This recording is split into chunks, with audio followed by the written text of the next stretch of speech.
Community connections, CKMS. Local sounds, thoughts, passions, and success. Celebrate local, your neighbor's got a story to tell. Community connections, CKMS. Happy Monday, Waterloo Region. You're listening to CKMS Community Connections for the 15th of June, 2026. My name's Bob Jonkman. In the studio with me are Dorothy Wilson and Ashley Ropp from the Nith Valley Ecoboosters. Hello. Hello, Bob. Hello, Bob. We'll be talking to you in just a few minutes after we listen to some Adrian Ferrugia. This is Blackberry Winter.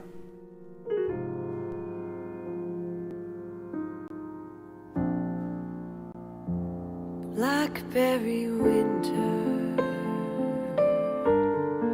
comes without a warning, just when you think that spring is here to stay.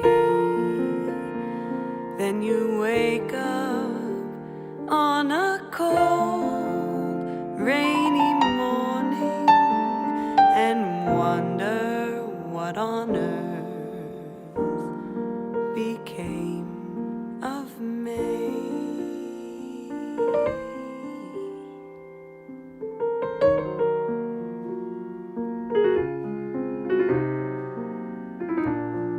Blackberry winter only lasts a few days, just long enough to get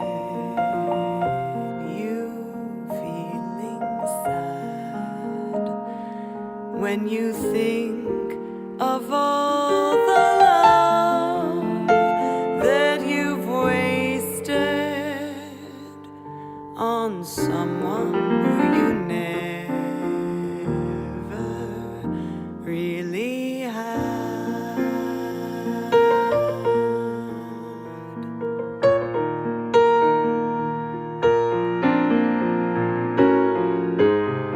I'll never get over losing you,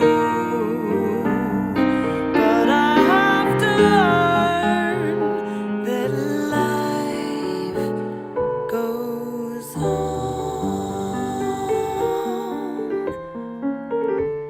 and the memories grow dim, like a half-forgotten song, till the blackberry winter reminds me you are gone, and I get so lonely,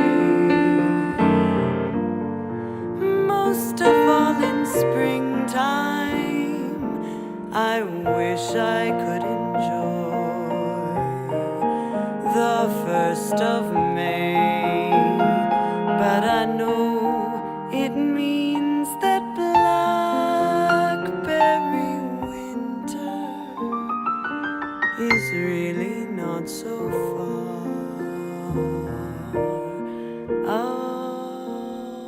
away.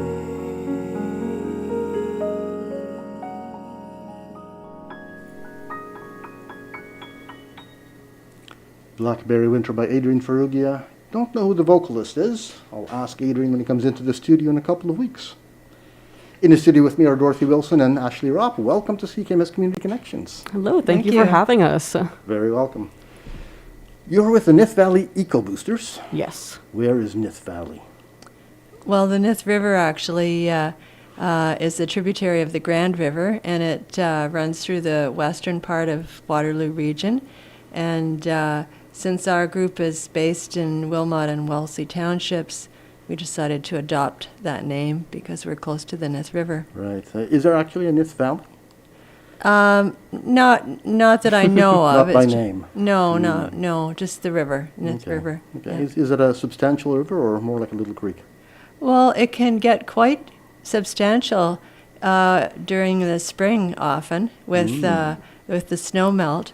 But other than that, Yeah, it's more than a creek, though. Yeah, it's more than, not quite a creek, Yeah, more than a it's trickle. small. It's a small river. Is Yeah. this the one that runs through New Hamburg? Yes, it runs right Okay. through New Hamburg. Okay, well, that's pretty substantial. That's like a few hundred meters wide. Yeah, and it joins the Grand in Paris. Mm-hmm. Okay, that's a distance away. Yeah. Yeah. Where's the head for the river? I'm not sure if it's I'm not sure if it's in Wellesley Township or it's even a bit farther than that. I think it might be further. I'm Yeah, not sure. Yeah. Okay, well, with, But it definitely comes through Wellesley Township. Yeah, And then mhm. into Wilmot Township. Okay, cool.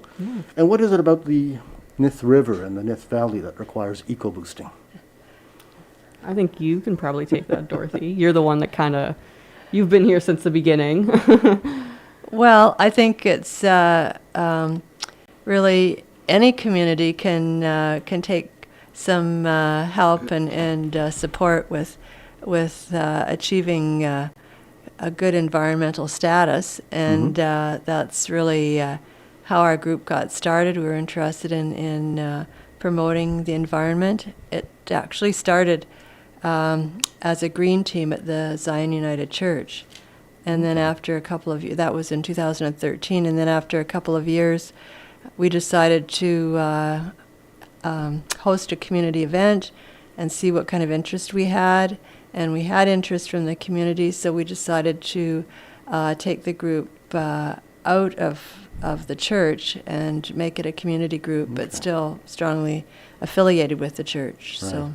Right, so it's still based out of the church, or do you have your Well, own facility? I mean, we've certainly have meetings in the church.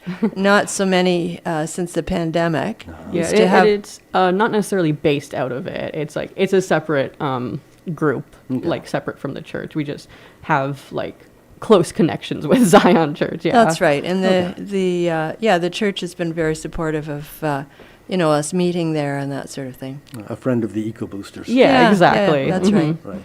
And what sort of events did you put on when you first started out? Well, so the group started in 2015. I think our first community event was probably in 2018. And the very first one, we had Blair Feltmate from the University of right. Waterloo talking about flooding and climate change. And so over the years, we've hosted about almost 20 events, and more recently they've been held as a webinar form. Okay. But we did have an in-person event. We've had 2 in-person events actually recently, and so it's nice to be able to offer that again. Although the webinars gave us a broad reach. Right. We had people from, different parts of Canada actually attending the webinars. So. Right. Blair Feltmate's been back a few times, hasn't he? Because I've been to one of his seminars at Ecoboosters. I know I've heard him speak at other events. Okay. He's only actually ever come to our first event. Oh, really? Yeah. Oh, I Yeah. was there too. Yeah. So. Okay. Yeah. That's quite a prestigious name to bring in Ye- for the first event.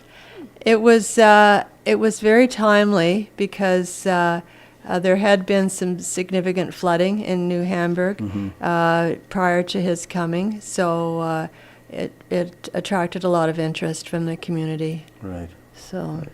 And so are all your seminars dealing with the river itself?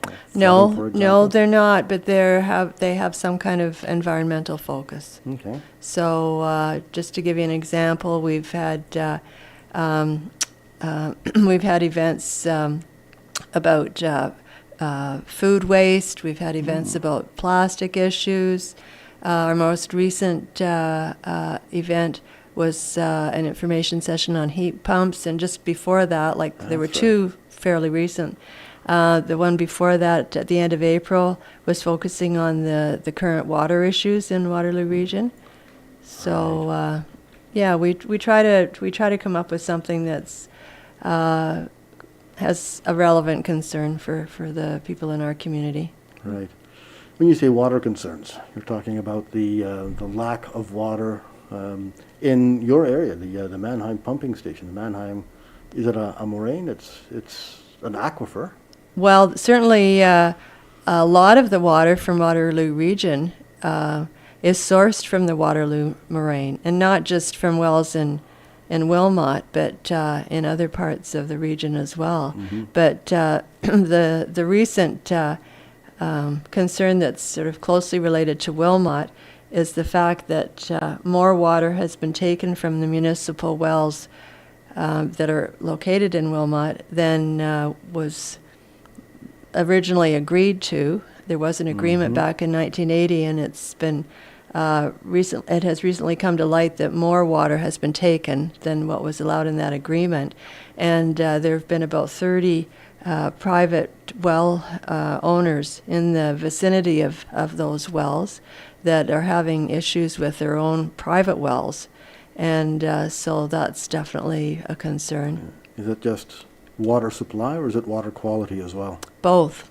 Oh. Yeah, both. What's affecting the water quality? I mean, it's there have been incidences where the water has sediment in it, so I can't comment on sort of the quality from a point of view of contamination, but certainly having your water have sediment in it or be discolored is a concern. And then other concerns relate to not being able to get water from the well, and having to restrict your household activities because, at certain times the water's just not coming from the well. Right. I've just been reading Bob Burt's book on the Elmira water contamination back in, 1989, 1990s. Nothing like that happening in Wilmot. Is there? No, not that not that I'm aware of. Good to have the assurances. That the issues really at this point seem to relate to capacity. Right. And yet development marches on. Right. Is that land assembly that was taking place in the same area, that's sort of been stalled from what I understand. Is that because of water issues or because of a good, strong vocal opposition by people like the Ecoboosters? Well, I don't know whether you could actually say that it's stalled. I think that the farms that the region wanted to buy, a number of them have agreed to an offer, but there are conditions still outstanding as far as I know, so that the properties have not been sold. That transaction hasn't been complete. But, there's still, for example, the organization Wilmot CAN, which CAN stands for Civic Action Network. They're still working to try and have the land assembly project totally canceled. Right. And, at this point, it's still there, so we're just hoping that certainly with these water issues, it's a good reason for it to be canceled. Yes, exactly. Especially if that was destined to be industrial land. And that's right. Where's the water going to come from? Exactly, and everything else too. Right. Yeah. Yeah. Is Nith Valley Ecoboosters, is it an activist organization? Do you go out there marching the streets, land assembly, go home? We have taken part in, well, I mean, I guess I haven't, but Ecoboosters has been a part of protest rallies, from what I know, just not officially, but on a, we have connections with other community groups, and there was one a year ago, if I'm not mistaken, that we were a part of.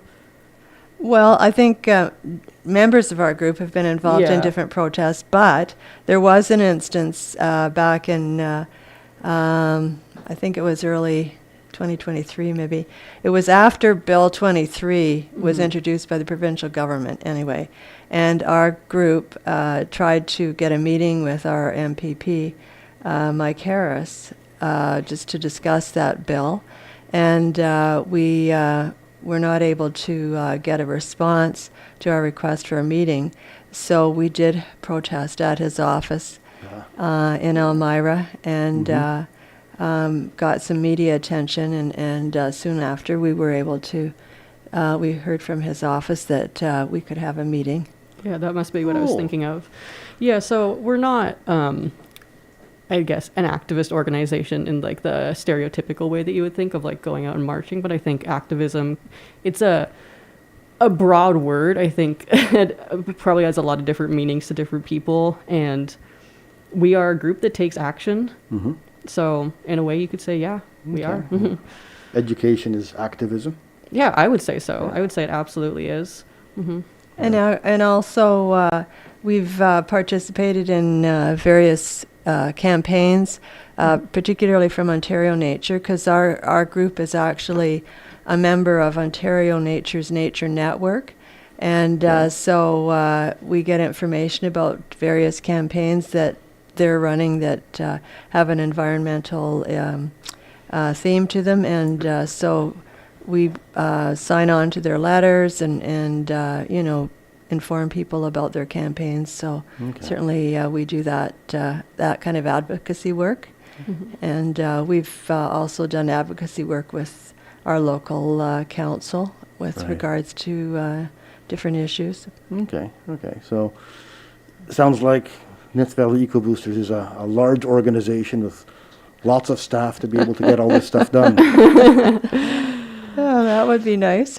Yeah, it's Not the case, is it? It's a small, close-knit group for sure. It's a couple people doing a lot of work, essentially. Yeah, I think that's true for a lot of Yeah, grassroots organizations. I think definitely, yeah. So how big is Ecoboosters? I don't know, how many people do we have? We have 18 members currently. Only Okay. 18. And Only 18. That's I thought we had more. but we do have contact lists. You know, we have people that want to be informed about our events. That's well over 100 people. We have people that want to be informed about issues that are happening in Waterloo Region, and we have a list of people that want to get our newsletter that we publish at least a couple times a year. So I would say we have, you know, at least 150 or more people that we would class as our supporters Yeah, I was and gonna are say. interested in our activities. We have definitely a lot of community support, like Dorothy and the other members. They have so many connections within the community, and every issue that comes up, I feel like everyone always says, oh, I know someone, you know, to reach out to about this. So definitely a lot of support from the community, not Right. doing it all on our own. Having people involved in other organizations like that means that you get more work done. Yeah, exactly. Yeah. Well, with our mission statement, we, you know, it's basically education, action, and collaboration, and so we do work with other groups on different issues and events. For example, we've co-hosted with Ropp, and Let's climate Tree ac- Wilmot. Yeah, Let's Tree Wilmot, Climate Action Waterloo Region. So yeah, we do have associations with a number of other environmental organizations. So your reach is very far and wide then. Yeah, we've had a lot of over the last year or so. We've established some relationships with Climate Momentum in Stratford. Yeah. So Okay. yeah. Stratford is only slightly west of That's Wilmot. right. It's we're about in New Hamburg. We're about midway between Stratford and Kitchener. Yeah. Okay. So I guess you could draw in from places that are outside the Nith Valley. Oh yeah, and we definitely do. Like with our repair cafes, which I'm sure we'll talk about at some point here. A little segue. You can talk about it now. Yeah, our repair cafes, we have had people come in from, I feel like everywhere but the Wilmot area. I feel like we have had people in Wilmot, but like from Kitchener, Elmira, Stratford. I'm coming from Tavistock. I'm technically not in the Nith region, Okay. but it's like right there. Yeah, so there's definitely reach to the surrounding areas and a lot of connections with the surrounding areas. Okay, take one step back. Yeah. What's a repair cafe? What's a repair cafe? I'm glad you asked. A repair cafe is an event. It's kind of a movement. The first one, I believe, was hosted in Amsterdam in the early 2000s. So way back. And it is an event where it's volunteer run, and community members could just bring in items that they need repaired, and the volunteers there repair it for them for free. And that's basically it. And so after that first one, it kind of spread. I don't know a detailed history of it, but yeah, this is the gist. It spread, and it has kind of turned into this global movement with like the right to repair movement, you know, and it's very...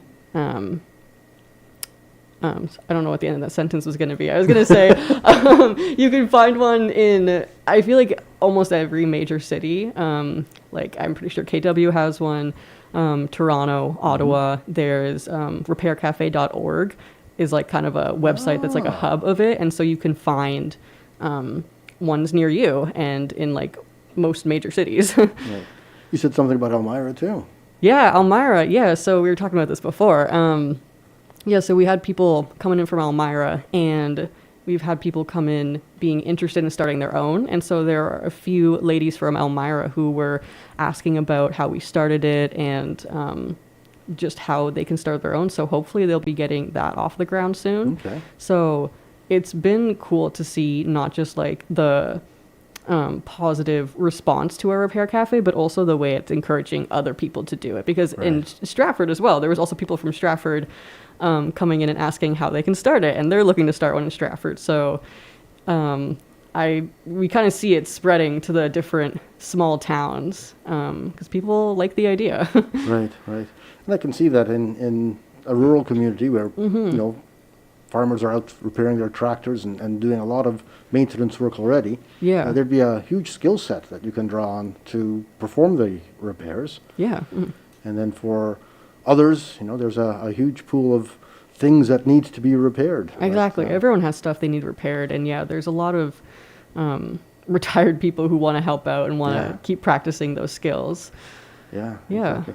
So for those people who are listening, how do you start up a repair cafe?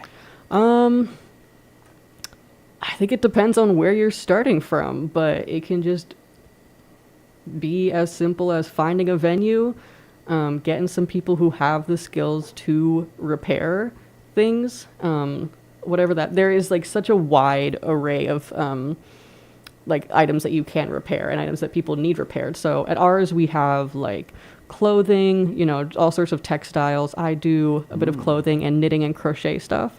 We have people who do chair repairs and like woodworking, basic mechanical repairs. Electrical repairs are a big demand. We are not currently doing them due to like insurance reasons. Because that's a complicated thing that we can come back to, but yeah, depending on how you're doing it, you know. So yeah, you just get a venue, do advertising, say, come out this day. Yeah. Public service announcement on the radio. Exactly, do a little public service announcement. And on the repaircafe.org website that I mentioned, there is guides to how you can start a repair cafe. Okay. It's definitely like really wanting to help people do this and bring this to their area. So there is guides on there of how you can do it. Right. And so you've had at least one, probably several repair cafes out of Wilmot. Yeah, we've had, how many have we had? 4. Thank you, 4? Dorothy. Wow. Yeah, we did our first one in November, November 1st, 2025. And then we were going to see how that went and then hopefully do some more. And it was great. And it was great reception. So we decided to do every other month, minus the summer. So we did January? Yeah, January, thank you. March, and then our last one was in May, and then we're taking a break for the summer, and we're starting up again in the fall. I don't actually know if we're doing September or October. Do you know, Dorothy? I think it has to be, it has to be settled yet. Oh, we haven't settled it. Well, they will be coming back in the fall. So yeah, we've had 4 now. Yeah. Keep your ear glued to the radio because you'll be able to hear the public service announcements for the upcoming repair cafes here. Exactly. Yeah. And it was obviously successful. I mean, if one was good and 4 are better, then there's probably still more demand out there as people learn about this. Oh, absolutely. Yeah, I think if this is just the beginning of it, then can only go up from here, right? Right, right. And you said that it was drawing people from around Wilmot, not so much Wilmot people Well, themselves. there was definitely people in Wilmot as well, but yeah, I feel like there was a pretty, I guess you would know more about the kind of statistics of that, Dorothy, of what areas people were from, but I feel like it was pretty evenly split of like people from Wilmot and people around Wilmot. Yeah. A couple of things that I would like to just add about the repair cafes. When it's advertised, it's also advertised as a way for people to learn how to fix their own stuff. Right. Mm-hmm. And so if they're interested, the fixer will work with them to do the repair so that they learn something. Right. The other thing about the repair cafes, it's connected to our environmental objectives because it's reducing waste if you can repair items rather than just throwing them out. The other thing that we've noticed with the repair cafes is that it's a community building event because when people come, if there's quite a few people ahead of them with their stuff to be repaired, then people are visiting, and we provide refreshments, and people are sitting around chatting, and so it's got a nice community atmosphere as well. Right. Good. Yeah, no, that's something I forgot to mention, is that it's not just like a transactional, I give this to you and then I leave and then I come back and it's repaired. It is meant to be passing on those skills. Right. And so, yeah, there's so many different like facets to it, different aspects to it of like the environmental, and that's kind of where we're coming from, being an environmental group, but it's like a community thing and passing on these skills that are not really valued anymore, like mending things, like just generally repair is not valued. I don't know that it's not valued, but I think that the skills haven't been kept up. Yeah, exactly. Mm-hmm. You don't learn repair in high school anymore. I mean, are there still small engine classes? Well, possibly that, but yeah, no, there's definitely electives. I've been out of high school for a couple of years now, but yeah, from what I remember, there's electives, but it's not like the mandatory courses. You're not doing mending or cooking, sewing in mandatory courses, and so it's, if you're not particularly interested in it, then there's like, you're not really going to be taught it, Mm-hmm. And you were mentioning something about the right to repair. I find that a lot of things today are just not repairable because it's one blob of electronics, and what can you do? And that's what the whole right to repair movement is about. I don't want to I don't want to act like I'm an expert, because I am definitely not an expert, and I don't want to misrepresent what the movement is. But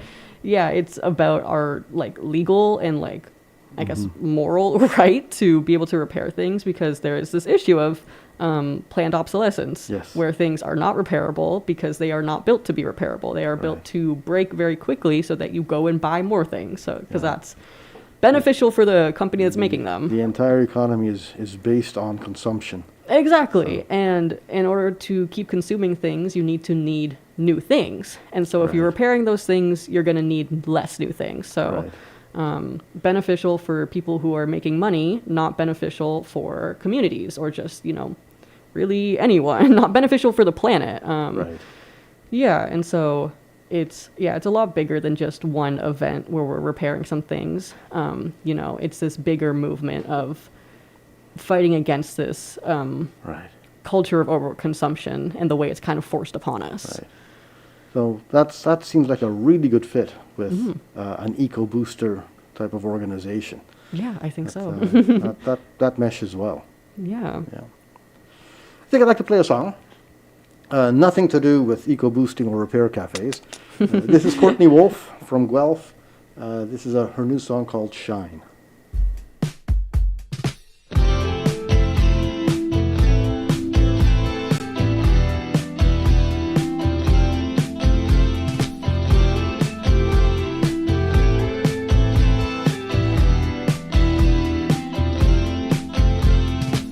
What will I do when you move to the city?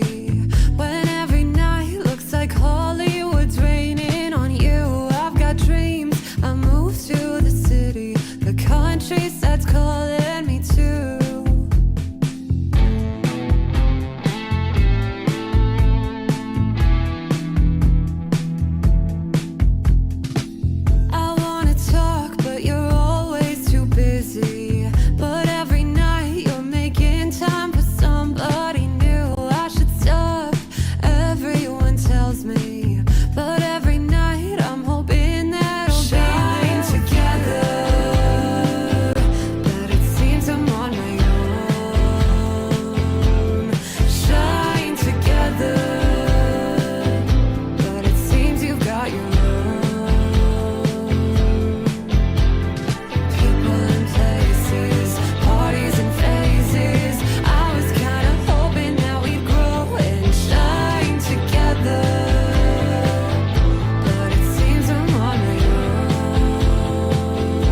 on my own, shine together, but it seems you've got your own. People and places, parties and phases. I was kinda hoping that we'd grow and shine together, but it seems I'm on my own.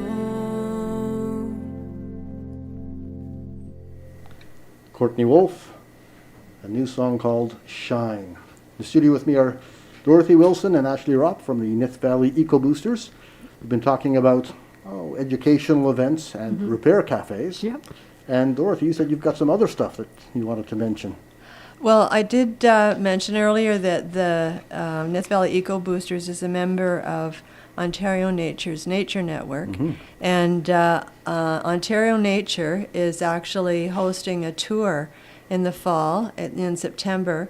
And this tour is, it's really, it's called Together for Nature, and it's really an opportunity for people to listen to some Indigenous folks from up in the Attawapiskat area who are concerned about the impacts to their way of life with the proposed development that's, the provincial government wants to have happen up in the Ring of Fire area. And this is not housing development. This is not housing development. This is mining. Right. And so anyways, this tour is going to take place in September. It's going to be in several Ontario cities, Toronto, Ottawa, London, and Kitchener. And so our group and the Waterloo Nature Group, which is also one of the Nature Network members, we're going to be involved in helping to organize this tour with the Ontario Nature Group. And so we're looking forward to informing people about it and getting local Indigenous groups involved in planning it and some of the activities. So it's going to be quite an exciting opportunity. Okay. Yes, in the distant future, we don't have a date or a venue We do. yet? It's Oh, you do. September the 17th when the tour will be in Kitchener. And I think that for me, this is certainly an issue that's of particular interest to Indigenous people in Northern Ontario. But if this mining takes place in Northern Ontario, where the landscape is primarily peatlands, it's going to be releasing a lot of greenhouse gases into the environment, and it really is going to impact all of us. Not just Indigenous people. And I think that it's important for all of us to be aware of what this kind of development, the impact that this kind of development that can have. Okay, I didn't realize that Northern Ontario was peatland. I thought it was just rocks and trees. No, the area in the St. James, the James Bay lowlands, it's that's what the land is like. Okay. And so it's great for carbon storage, but Yes. if you start tampering with it, you're going to be releasing all that carbon into the environment. Never mind about the other industrial pollution that a mining activity will create. Yeah, and I mean, it's, I think that we're not really against development per se, but I think that when we're thinking about the future of all of us, we need to be mindful of how we embark on development so that we're not jeopardizing the future for the people that come after us. The government will tell you that there are Indigenous consultations taking place. Well, Likely. that's I think that's questionable. Yeah. Yeah. So, anyways, I think this tour will be fun. It will be informative, and it will be a good opportunity for people to come together. And so, I just say stay tuned for more information. All right, so this is brand new information. It's not on the Nith Valley Ecoboosters website yet. No, that's right. All right. CKMS scoops the news once Oh. again. Anything else coming up? Repair cafes, obviously. Yeah, so we got the repair cafes coming up in the fall again, and then I got some events coming up. I am Ooh. part of the Youth Advocates Working Group.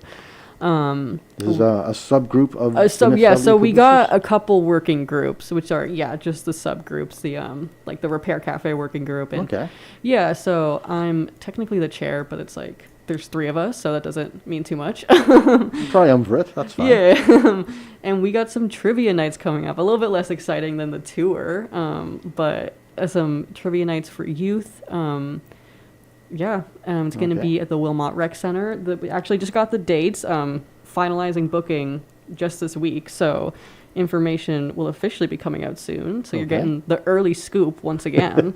So on July 9th, July 23rd, and August 6th, which are all Thursdays, and at 6 to 9 p.m. Yeah, youth Okay. trivia night. So just hopefully a fun little time to make some community, learn about the environment in a fun way. So Yeah. this is trivia focused on environmental issues. Yeah, and we're trying to make it not too like specialized and like scientific and difficult. Okay. So it's like, if you're not a climate scientist, you don't need to be. Okay. We're trying to make it pretty accessible to just the general public, but also challenging. So yeah, trivia night, sustainability themed. Right. Yeah. Right. Why youth? I'm a youth. And youth, well, 2 years ago when I joined Nith Valley Ecoboosters, because I met Dorothy and also Linda at another one of the members. She's a part of the communications team with Dorothy.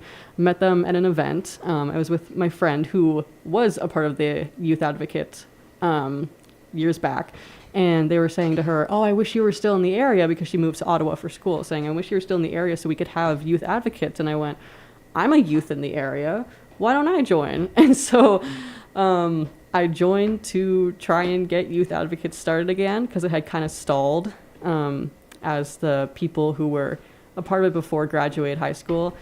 And because I was finding that right after graduating high school, there is not a ton for young adults who are like fresh out of high school and not in university or college. And then especially with the educational events that Ecoboosters was already doing, they're great events, and it's like about heat pumps and stuff, but it's very applicable to only a certain demographic. And,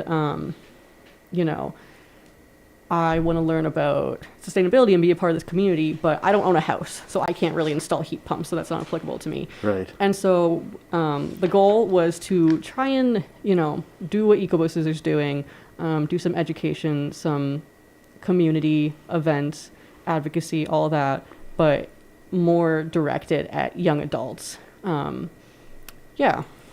Okay. And these are going to be the first youth-oriented events coming up No, this summer? we have done some other stuff. Not as much as I would like to have done, but like I said, we're only 3 people, so we're working with what we got here. Yeah, and we're still definitely finding our footing of like how to, what we want this group to look like, what a youth centered, focused group looks like, and how to go about that, because I think there are challenges with trying to, not cater to youth, but, make events for Right, youth specifically. right. Yeah, because Involve youth. Yeah. It's just, I think, kind of an inherently unstable time in your life, and you're bound to grow out of it in a couple of years. So it's hard to build something up and keep the momentum. So we're still figuring out how to do that. We did have a clothing swap in 2025, which, if you have heard of a clothing swap, if you know what that is. I've heard of it. But You've heard of it, but for people tell listening, everybody else. Yep. for people who don't know, it's exactly what it sounds like. It's an event where you come and you swap clothing. And so if you have old clothing you're looking to get rid of, you come, the people who are running it will like often set it out on tables, and then you can take any clothing that is set out for free. And it's, similar to the repair cafe, this wasting less, Right. and buying less, consuming less, not just throwing things out when they don't have a place in your life anymore. Yeah, and then also building community. And also I think it's important to try and reach people where they're at when it comes to trying to do environmental education. I think some people tend to kind of shut down when they start to hear stuff about the environment, if they hear anything, green, climate. But if I can reach out to people and be like, you're interested in clothing, or you need to get rid of clothing, here's this thing that's already like a part of your life, and here's how it connects to the environment. So yeah, we did that in 2025, and then done some smaller things along the way. And then, this will be our first bigger event in a while. Okay. Yeah. Okay. I can see that a clothing swap would be really good for youth, because youth tend to not have quite as much disposable income. Yeah. So being able to get a new outfit at zero cost is a great benefit. Yeah, exactly. Yeah. Ecoboosters has been around for, what, We 12 years? we started in 2015. 2015. Yeah. Okay. Oh, so I first met you right at the very beginning then. Because I remember being at the Hamburg Fall Fair. Oh, okay. And you popped by and said hello. We probably had a blue dot petition at that point. That was one of the first things we did. I don't know if you remember the blue dot. I remember the blue dot, but I don't. David Suzuki Foundation Right, campaign. right. Yeah, so that was one of our first activities. But Okay. so we've been going over 10 years now. Excellent, excellent. And no signs of stopping. Oh, no. Oh, yeah. I just wanted to mention that we've talked a little bit about some of the working groups that we have, but in the last few years we've kind of adjusted our format a little bit. So we have 5 different working groups, so that people that decide to get involved with Ecoboosters, they can choose one of the working groups to participate in, and those groups have sort of regular planning meetings. And as well as you can just be a member or not be a part of a working group either. But so we've got the youth advocates that Ashley's talked about. We've got the Repair Cafe. We've got our education working group. It really focuses on our events. Plus, that group also produces an Eco Nugget that goes into the Baden Outlook every month. We've been doing that. This is a column in the newspaper. It's more of a little. It's a nugget. Yeah, it's a nugget. It's just like a little. It's like a little rectangle that just goes on one page, so it's not a full page. Yeah, it's usually usually done in point form. It has some kind of a theme that has to do with an environmental action, and so we've been producing those for several years now, and except for the Baden Outlook comes out. There's 11 issues over the year. They only have one over the summer, so we've been doing that. Okay. And then I wanted to mention too about our events. One of the things that we've been very faithful about doing in conjunction with our environmental educational events is that certainly during when we started the webinar versions, we recorded them, and the recordings are available on our website. Okay. But we also, after every event, we send out a resource document.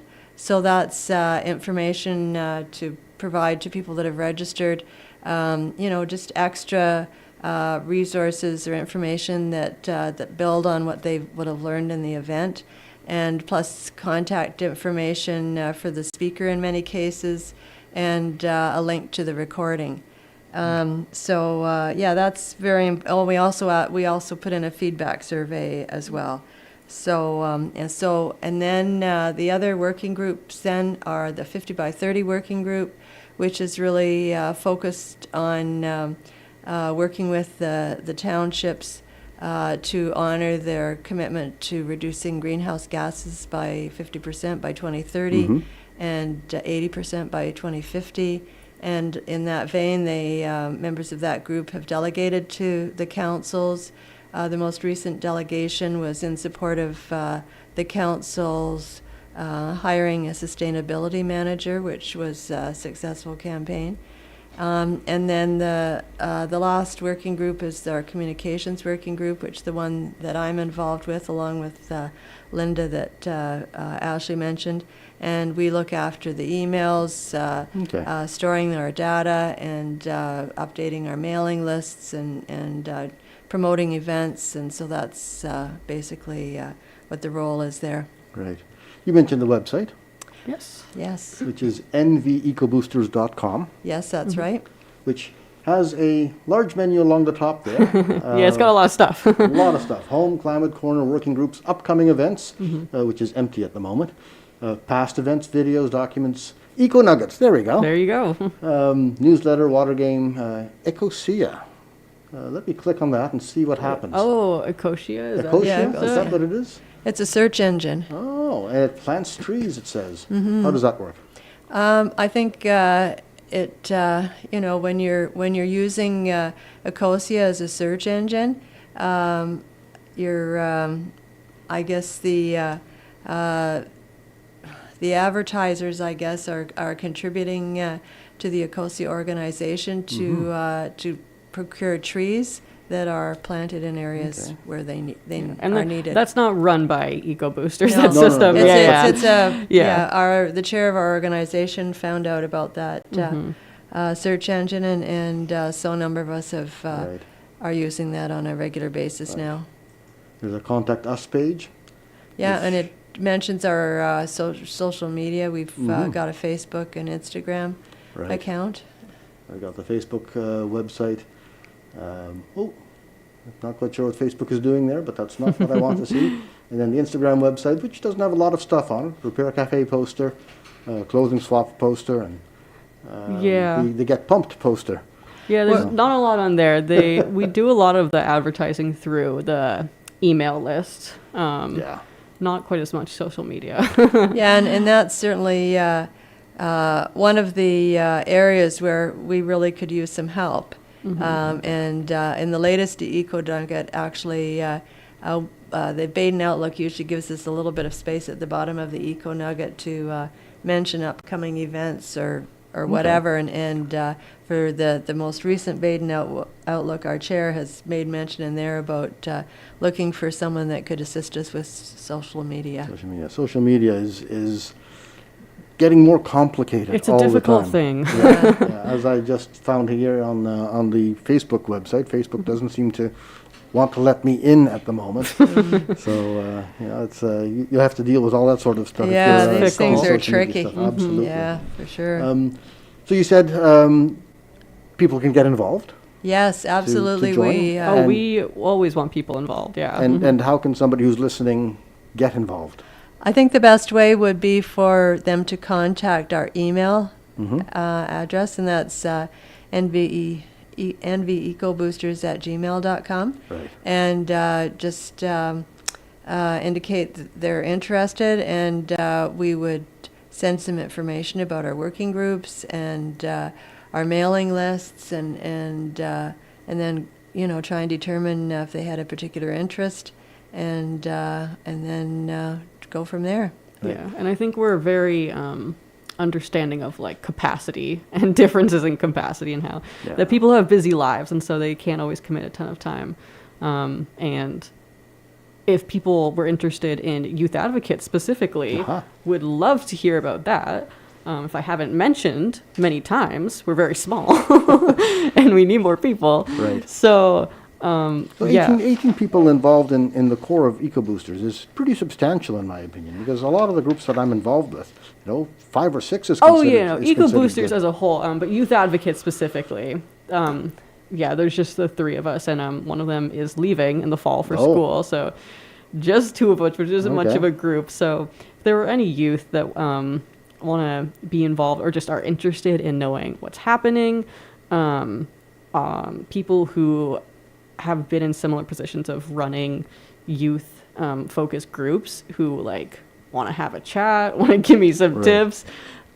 Basically, anyone who wants to talk about anything we're doing are very welcome to talk to me about it. Okay. Well, it's contact Ashley Ropp, and you can get a hold of Ashley through nvecoboosters@gmail.com. Yes, and there is a youth advocate specific email. I'm not sure if it's on the website there. I'm not Our even working sure what groups, the let's email have a look is. here. So we're looking at the working groups Mm-hmm. on the website. Yeah, it is. There it is on Got the education yeah. working group and all the other Right there. ones. Oh yeah, I got it here. It's nvebyouthadvocates@gmail.com. Okay, we'll So- have that in the show notes So that's there. so that you can make reference to that. Show notes will be on the Radio Waterloo website, radiowaterloo.ca/ccc for CKMS Community Connections. Hope to have those notes up at the very least before you start your events up in July. I've been terrible about getting show notes up for the last little while. How has the group grown over the years? You can't have started off with 18 members. No, no. I think that primarily it's been through our events that, like the couple that's most recently joined, the husband knew the person that was main person that was organizing the repair cafe. So that's how they, Ron. that's how they got involved. But Yeah, other- he's one of the fixers at our repair cafe. Yeah. Mm-hmm. but other people, it's usually through our events that they get interested, or just by word of mouth from from one of the people that's already involved. And we've had a close association with Let's Tree Wilmot as well. And in fact, Let's Tree Wilmot got started just at the beginning of the pandemic, and two people that are really mainly leaders of that group are also Ecoboosters. Okay. So we've got There's a lot of crossover, isn't there? Yeah. there is a lot of crossover. Yeah. Yeah. Yeah. So People don't have to get in and get their hands dirty, so to speak, immediately. There's just a mailing list that you could subscribe to just stay up on things. that's right. And one of our mailing lists actually is one that we have a list of people that are willing to volunteer to help out Right. when we have opportunities. So so that's a way too. So Are you doing the festival circuit? Are you going to have a presence at the fall fairs, for example? I think that's something that we're going to need to talk about. We, as Ashley mentioned previously, we try not to take on more than we can handle.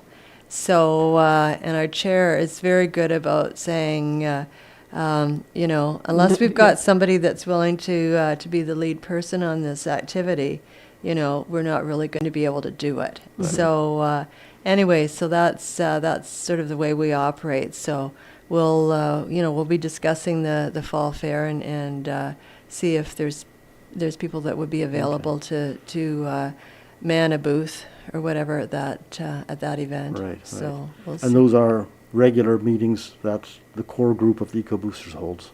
We have an annual general meeting, which we just had recently. We have the executive meets every couple of months or so, and other than that, it's the working groups that tend to meet regularly. So and we usually have other than the annual general meeting, we usually have that sort of this time of year, and then later in the fall we try and have another general meeting as well. But the working groups are really sort of they're really the sort of the people that are The sort of backbone. most actively working on different aspects of our organization. Right. Yeah. What do you need the help with the most? I think that we'd certainly like to have some assistance with social media. We'd like to have people come out that have ideas on what what they ideas for activities that we can do, and are willing to make at least a small commitment to be involved with our group for Right. at least a period of time. Yeah, you- and for our events, for the Repair Cafe, for our Youth Advocates events, honestly, just people showing up helps Right. a lot. People don't need to actively be a part of it and be coming to meetings all the time to help just supporting the group and supporting by attending the events we put on, like, matters a lot. Right. Can you run those dates again for the youth? For the trivia Youth nights? Advocates Trivia Nights, those are July 9th, July 23rd, and August 6th, which are all Thursdays, Taking place where? at the Wilmot Rec Center at 6 to 9 p.m. All right. And then the other event, the other big event in September? That event will be on Thursday, September the 17th. And we don't really have any details about locations or timing at this point, other than there will be an evening event. That will be the major thing, but we're hoping to have some kind of a welcoming community kind of event earlier in the day as well. Okay. So, the details are just kind of... Still coming up. Yeah, Yeah. getting sorted out, so... Dorothy Wilson and Ashley Ropp, thank you so much for coming in, telling me about Nith Valley and the Ecoboosters. Sounds like a band. Sometimes we get called the Ecoboosters, but I don't really like No, that no, very well. Not that. But we really appreciate you having us Yeah, in thank today. you. You're very and welcome. being able to share the information about our group. CKMS Community Connections is a production of Radio Waterloo, sponsored by Radio Waterloo. We'll be back next week.